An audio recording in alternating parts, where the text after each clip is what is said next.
नमस्कार दोस्तों, मैं हूं शैलेश। आज का टॉपिक है कि भारत अरबपतियों के हाथ में फंस चुका है।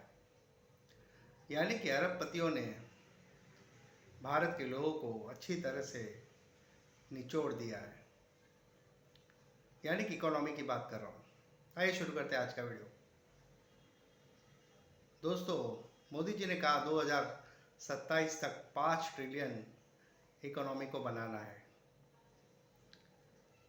आपको क्या लगता है, ये पॉसिबल है क्या? अगर 5 ट्रिलियन इकोनॉमी बन भी गई तो भी आप अमीर नहीं बन सकते, क्योंकि देश का अमीर बनना और लोगों का अमीर बनना में बहुत फ़र्क है। बहुत फ़र्क है दोस्तों। इसको यूँ समझ लीजिए कि पर कैपिटा इनकम बहुत इम्पोर्टेंट होती है और जीडीपी अलग होती है। जीडीपी अगर 8% से आगे बढ़ भी गई तो भी पर कैपिटा इनकम बढ़ेगी नहीं, क्योंकि आपके बिल्डिंग में अगर 2-3 लोग अमीर है, इसका मतलब ये नहीं कि आपके बिल्डिंग में सभी लोग अमीर है। वैसे ही देश में 10 अरबपति लोग अमीर हो गए तो इसका मतलब ये नहीं कि आम आदमी भी अमीर बन जाएगा, गांव गांव में लोग पैसे वाले बन जाएंगे, ऐसा कुछ भी नहीं है। बहुत ही कॉमन सेंस की बात है दोस्तों। 80 करोड़ लोगों को रोजगार देना आसान नहीं है, लेकिन 80 करोड़ लोगों को 5 किलो राशन पे डिपेंड है। यानी कि सोचो कितनी गरीबी है इस देश में। 80 करोड़ लोगों को रोजगार मिलना बहुत ही मुश्किल है। लेकिन दोस्तों, आप जानते हैं यूपी का पॉपुलेशन 20 करोड़ है, उसमें से 15 करोड़ लोग तो 5 किलो राशन पे डिपेंड है। सोचो वहाँ की पॉवर्टी कितना होगी।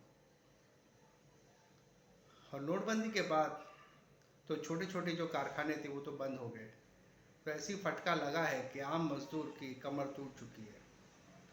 बहुत ही दुखद है। छोटे कारोबार नष्ट हो चुके हैं, तो फिर पर कैपिटा इनकम कहाँ से होगी? दोस्तों, आपको पता है हमारा जो नंबर लगता है वो 142 लगता है। जितने भी गरीब देश है, टोटल 197 गरीब देश है, उसमें से अपना नंबर 142 लगता है। लेकिन पर कैपिटा इनकम के बारे में अगर आप जानेंगे तो हमारी बहुत ही कम है, बांग्लादेश से भी कम है। बांग्लादेश भी हमसे आगे है। अमेरिका, कनाडा, वहाँ की जो इनकम है हमारे से कम 10 गुना ज़्यादा है। यानी अगर यहाँ पे कोई 20,000 कमा रहा है तो वो वहाँ पे कनाडा में 2 लाख रुपया तो कमाता होगा। एक अंदाज़ा से बोल रहा हूँ। तो इतना फ़र्क आ चुका है और बहुत सारे लोग के पास जॉब्स नहीं है। ये नहीं सोचो कि आप आईटी कंपनी में हो तो आपका जॉब सिक्योर है।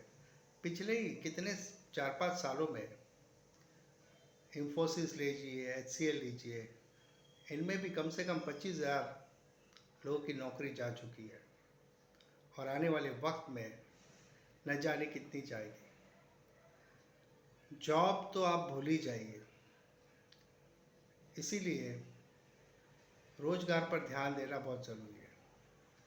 लेकिन प्रॉब्लम यह है कि जब तक इनइक्वालिटी ऑफ इनकम होगी तब तक ये प्रॉब्लम सॉल्व नहीं होगी।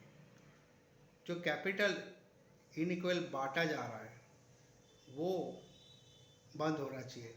यानी कि गरीब को कम इन कैपिटल मिल रहा है और अमीर लोगों को ज़्यादा से ज़्यादा लोन मिल रहा है। जितने भी फैसिलिटीज़ है सारे अरबपति लोगों के लिए, उनके लिए, हमारे लिए क्या है? देखिए, होम लोन भी आगे बढ़ गया, रेट ऑफ इंटरेस्ट बढ़ गया। और दूसरी तरफ फिक्स डिपॉजिट में पहले 9% थे, अभी 6 पे आके रुक गया है। तो ये कब तक चलेगा? एक सिर्फ एक कम्युनिटी को आप आगे बढ़ाओगे तो इसका मतलब ये नहीं कि पूरा देश अमीर बन जाएगा। अमीर अमीर बनता जा रहा है, गरीब गरीब बनता जा रहा है और फॉरेन इन्वेस्टमेंट तो आ ही नहीं रहा है दोस्तों।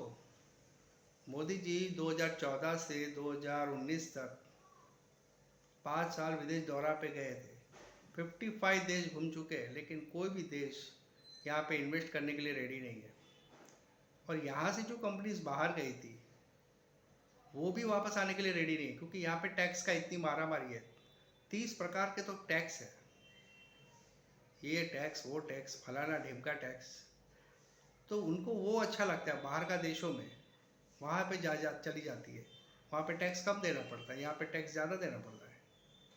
ऊपर से पॉपुलेशन जितना है 140 करोड़ के ऊपर जा चुका है, रोज़गार नहीं है। तो सोचो क्या हालत हो गई है, पूरा कहते हैं ना भेलपुरी बन चुका है देश की इकोनॉमी की। कहीं भी कुछ भी स्टेबलाइज नहीं है दोस्तों।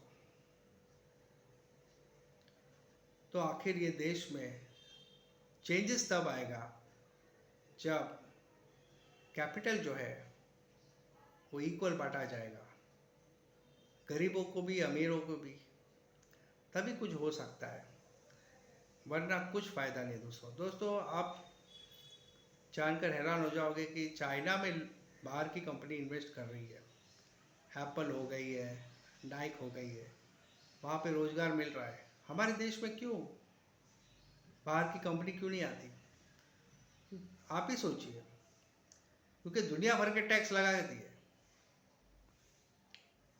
इतने सारे टैक्स लगाएगा तो कौन बाहर से आएगा, कौन इंडिया में बिजनेस करेगा?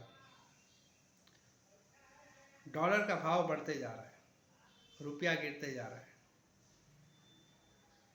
अगर विदेशी प्रोडक्ट अमेज़ोन से अगर हम खरीदी करना बंद कर दें, और एक कोलगेट कंपनी ले लीजिए, कोलगेट जो हम यूज़ करते हैं सुबह सुबह टूथपेस्ट, जो फॉरेन प्रोडक्ट्स कोई लेना अगर ख़रीदना बंद करेंगे तो भी हमारा रुपया बढ़ सकता है। सिर्फ 1 साल के लिए हमारे देश का पैसा बाहर नहीं जाएगा। बहुत सारी बातें हैं दोस्तों, लेकिन इतने कम समय में सब कुछ नहीं समझा सकता। लेकिन ये अब सरकार की जिम्मेदारी है कि वो inequality of income and capital को कैसे मैनेज करती है।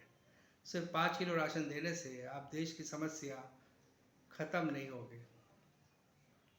वीडियो अच्छा लगे तो लाइक कीजिए, सब्सक्राइब कीजिए। मिलते हैं एक नए वीडियो पर। जय हिंद।